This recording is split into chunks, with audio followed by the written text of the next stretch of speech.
Able to finish broadcasting, I chose another course which is connected with English.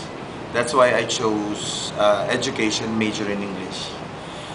Well, teaching it just came with because I finished Bachelor of Secondary Education, so it's a part of it. So and there's nothing to do except teaching. That's why I thought.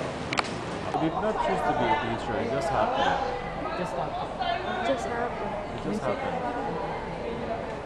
I became a teacher by accident. Actually, by no choice.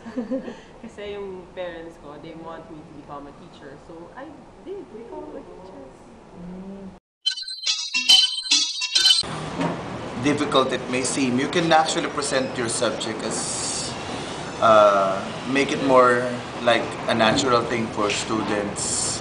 And I think education should be, learning should be fun. So that's probably one way of inspiring students.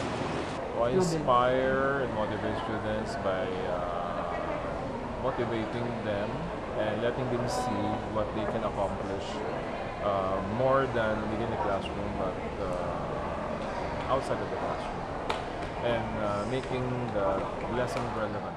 I think of ways to make the lesson easier to understand, okay, and then I encourage my students to ask questions, and then if they want more exercises, then I'll give more.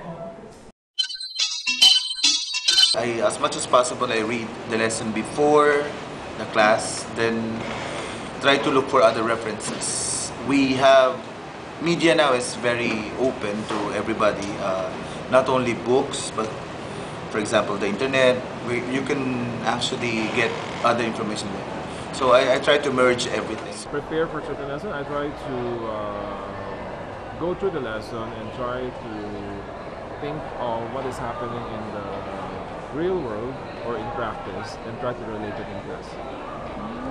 As I've said, I prepare days before for the lesson. I prepare instructional materials like PowerPoint if needed, or I prepare my examples. So I see to it that my examples are the same for each class so that when they compare, they have the same notes.